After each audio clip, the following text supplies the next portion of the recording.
Daniel Carter always knew that when his father carefully placed his fork on the table, a lecture was about to begin. "Daniel," his father said in a serious voice, "your mother and I have been patient, but it's time to talk about your little hobby." Daniel smiled quietly. His hobby was actually a technology company preparing for a $4 billion IPO, but his family had no idea. His father continued, "You're 32 years old. Mark's son is now a partner at Goldman Sachs. The Andersons' daughter is a chief surgeon. And you're still wasting your time with computers." His older sister Jessica smirked. She was a successful corporate lawyer and the pride of the family. Their mother gently touched Daniel's hand. "We're worried about you. You work long hours in that tiny office and barely seem to make enough money." "There's no shame in getting a real job." Daniel stayed calm.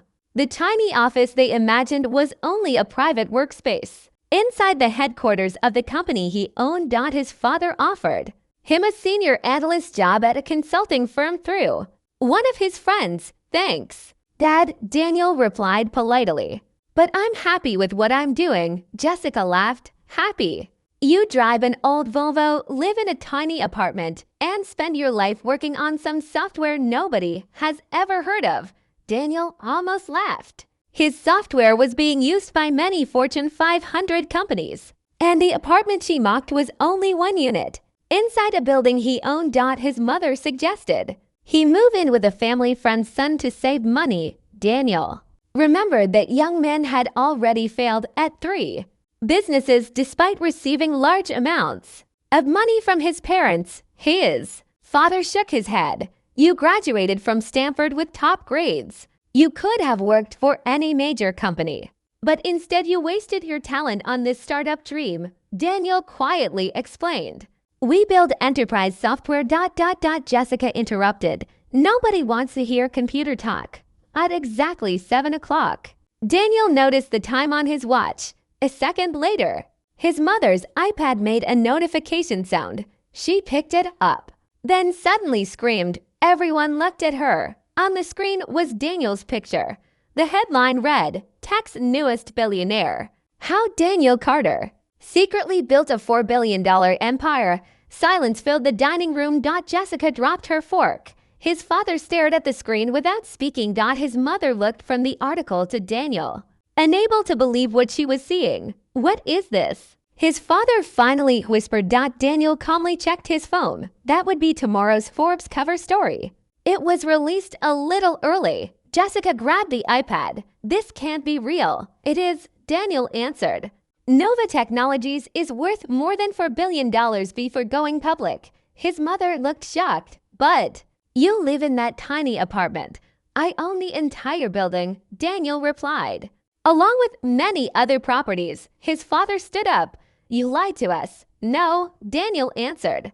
"I simply never corrected your assumptions." He opened his tablet and showed them information about Nova Technologies. "Our software is used by most Fortune 500 companies. We have thousands of employees and offices around the world." Jessica stared at him. "The blue glass tower downtown. Double quotes." Daniel nodded. "My headquarters. And the building where my law firm works. I bought it last year." His mother continued reading the article. It listed Daniel as one of the youngest self-made billionaires in the country. "Why didn't you tell us?" she asked quietly. Daniel looked at each member of his family. "Would you have believed me?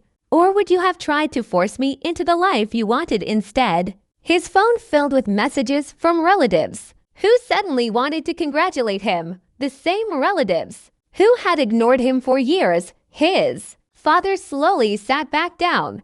"So while we were criticizing you, I was building one of the biggest software companies in the country." Jessica searched his name online. Every major business website had published stories about him. Business Insider. The Wall Street Journal. CNBC.